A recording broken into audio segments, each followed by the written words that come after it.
asalaamaaleykum wa rahmatullah yéen ñuy suivre seen chaîne sama xalaat ñu ngi leen di nuyu di leen ziar baax di leen fàttali yéen a ngi seen programme plante de la semaine plante de la semaine nag chaque semaine comme ni ngeen ko xamee dañ ciy dalal professeur Ousmane Ndiaye muy borom Boga bio nekk praticien nekk fële ci diwaanu Kër Massar di faj-faj goo xam ne dafay sukkandiku ci ay gàncax yu sax ci réew mi. tey nag garab gi ñu bëgg waxtaanee nga xam day sax fii ci Sénégal professeur bëgg ñëw ñun ci garab googu wax ñu ay njariñ yi nga xam ne am na ko ci wàllu wér-gu-yaram ak ni ñu koy jëfandikoo. mooy garab gi ñu naan gën gi dëgg professeur ginnaaw bañ la nuyoo ziar la gën gi dëgg lañ bëggoon xam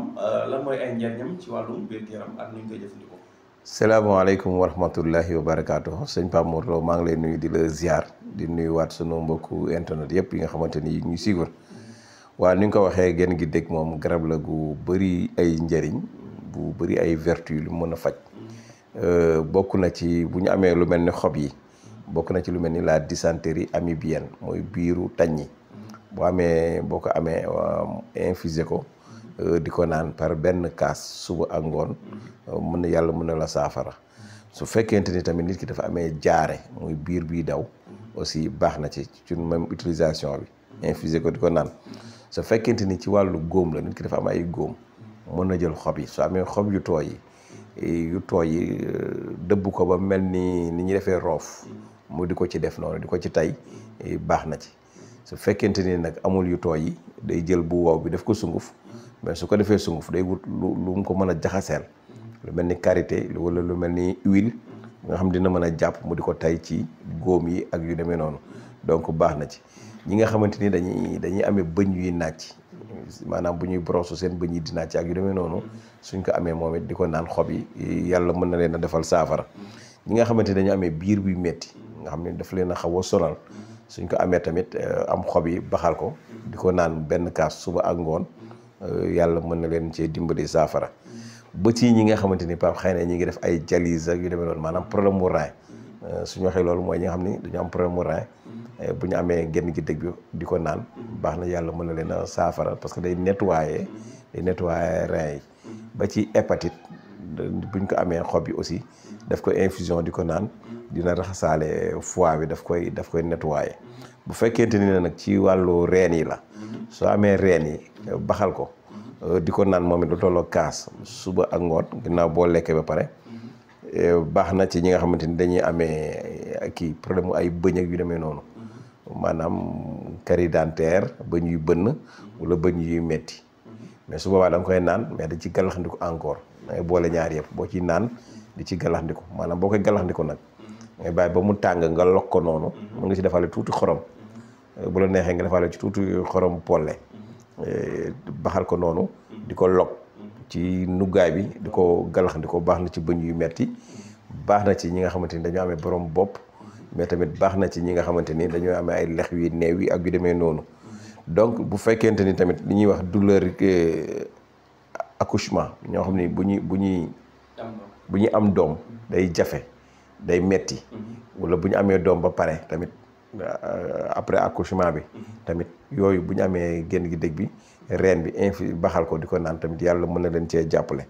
ñi nga xamante ni nag dañoo amee lu mel ni feebar bi ñuy wax drépanocytose ñoom it bu ñu amee surtout drépano suñu amee génn gi dëgg bi di ko naan dina leen jàppale ci feebar boobu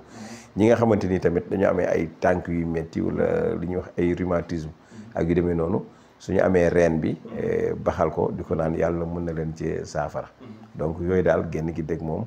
yi ñu fi wax yëpp mën na ko saafara incha allah te noonu lañ koy utiliser. yaakaar naa loolu leer na. léegi nag ci dosage yi loo ci mën a joxe comme recommandation. waaw ni ñu ci mën a préparer ni ñu mën a expliquer rek bu dee xob yi da koy man parce que toujours li may wax en général samay dose yëpp ci 1 litre la wala demi litre li tax loolu bon nit ki bu la neexee nga def 2 litres wala 3 wala 5 mais expliqué woon nañ ko ci yenn vidéo yi que ni benn litre bi day tax mu gaaw a jeex nga mën a defaraat balay yàqu. donc moo tax en général suñu dosage yëpp ñu basé ko ci 1 litre wala 1 demi litre même sax genn wàll litre nga xam ne di nga ko mën a naan bala période tàngaay lañ nekk balay yàqu moo gën nga defar 5 litres di naan 2 jours 3 muy xeeñ ngay kii laa da lay indiwaat yeneen jafe-jafe donc suñu dosage yëpp boo xoolee 1 litre 1 demi litre lañ koy def léegi nag bu fekkente ni ci 1 litre la xob yi nga jël boo amee lu tolloo ko benn ngëpp nii nga ngëpp sa loxo nii moom ngëpp bu xaw baax nag nga def ko ci bool bi raxas ko am set loolu mën nga ko infuser ci benn 1 litre d'eau su fekkee reen yi nag lu mel ne 3 reen ba 4 ba 5 moom mën nga ko jël ci 1 litre d'eau soo ko jëlee posologie bi yëpp ñooy am benn verre baax na matin soir verre wu ndékkikaay rek benn verre matin benn verre le soir nga koy naanee noonu bu fekkee de préférence nag après repas boo lekkee ba pare li tax boo lekkee ba pare tamit am na garab yoo xam ne mën nañ ko jël te doo lekk parfois yooyu dinañ ci ñëw de temps en temps mais comme que ci mbooloo la ñuy waxee te ñi seetaan ñëpp yamuñu ay millions de personnes ñoo ñu seetaan de préférence garab bala nga koy lekk bala nga koy naan da ngay lekk ba suur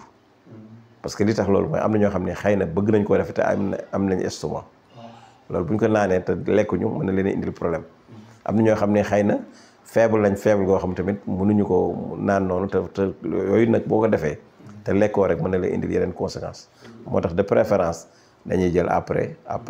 repas donte nag am na garab yoo xam ni buñ fa excès dañ leen wax ne à jeun nga koy jël avant ngay lekk ak yooyu mais pour le moment ñu leen wax ni la après repas nañ ko jël après repas incha allah. d'accord yaakaar naa kon loolu leer na kon professeur indi nañu leeral yu am solo si nga ne mooy gën gi dëkk. kon kenn boo si xamante ni fi nga nekk am na ko léegi boo gisatee gën gi dëkk yaakaar naa di nga ko xoolee beneen bët te li si gën a am solo mooy léegi xam nga li muy jariñ kon foofu lañ leen di tàggoo di leen jox rendez-vous ci vidéo bii di ñëw incha allah rabbi nga xam ni danañ waxtaanee benn huile essentielle ak ay njariñam ci wàllu wér-gu-yaram jërëjëf.